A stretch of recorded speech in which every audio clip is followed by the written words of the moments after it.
My name is Breanna Sheehan. I'm a senior at Brattleboro Union High School, and the first veteran that I will be honoring is Paul Richard Dartt.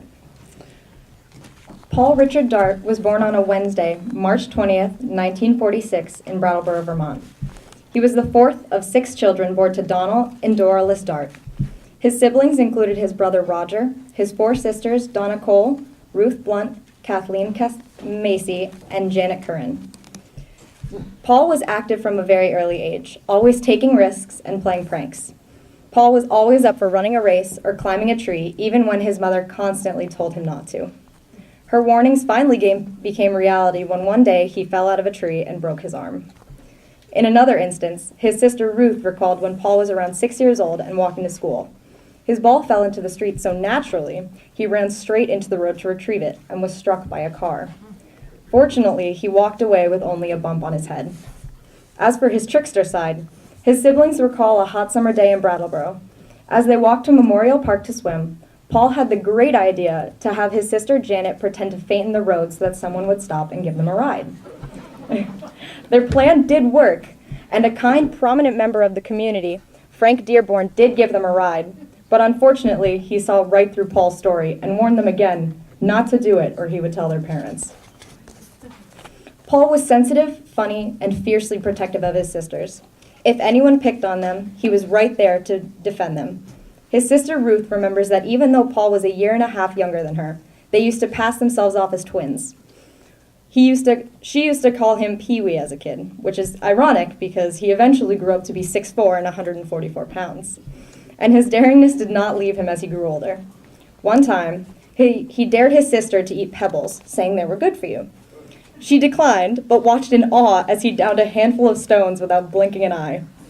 Another scary moment occurred with Ruth at an old abandoned house. After looking around, he saw what he thought was an old golf bag, and upon turning it over, found a wooden leg inside.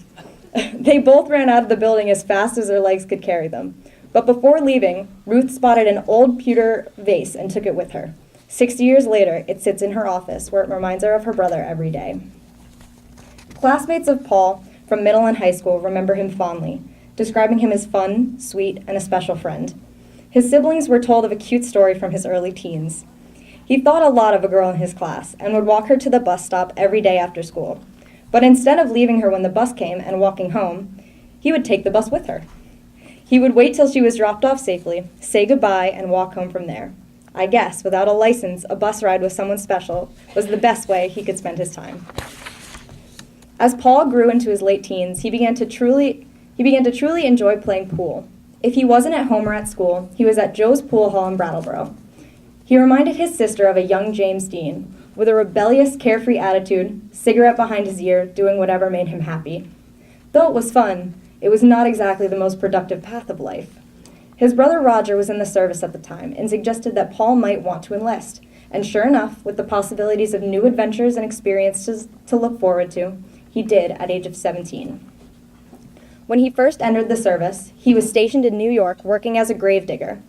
He was a popular guest at Ruth's husband's family home in Long Island, where he entertained his much younger brother-in-laws with interesting but most likely exaggerated stories from his job. His parents insisted on writing letters to Paul in order to share news from home with him as often as possible. His sister Janet still has several letters written by Paul which she has saved throughout the years. After being discharged from his first tour in Vietnam, he returned back to Brattleboro looking for work. During his time home, he was in a minor traffic accident for which he was fined $300. Because he didn't have the money or a job at the time, he felt the best thing for him to do would be to re-enlist, and soon after he did. He began his second tour in March of 1968, and 7 months later, his family was informed that he had been mortally wounded. While in Vietnam, Paul spotted an enemy 20 feet away from his position, and rather than run, he stood his ground and returned fire as the enemy fired upon him. His family was told that his quick reaction warned his platoon of the danger and prevented a number of casualties. Throughout the years, Vietnam veterans have been depicted in many films, and a major theme in these films is the difficulties associated with adjusting to civilian life again. Though Paul's family did not have much of an opportunity to watch him readjust to civilian life, they did catch a glance of what it may have been like in one occasion. As many older Brattleboro natives can attest, the local fire station would blast its horn to acknowledge a local fire. The sirens were incredibly loud in order to reach all of the neighborhoods in the area. Paul had only been home for a short while then. While they were eating dinner one night, the sirens went off. As it went off, Paul dove under the table shaking. This apparently was the same siren that would go off when he was on duty. It was the first time they had ever seen their brother afraid of anything, and it sticks with him to this day. It is with great pride that his family and I recognize what he did for our country. They are incredibly proud of the medals he earned, which include the Bronze Star, the Soldier's Medal, the Purple Heart, the Vietnam Service Medal, and the Combat Infantry Badge. His younger cousin Steve, who is very fond of Paul, honored him years later by naming his firstborn son after him. On behalf of Paul's family and I would like to say thank you for all who made this evening so special. The Dartt family is very proud of their brother, along with so many of the other young men and women that gave so much for them. Thank you all.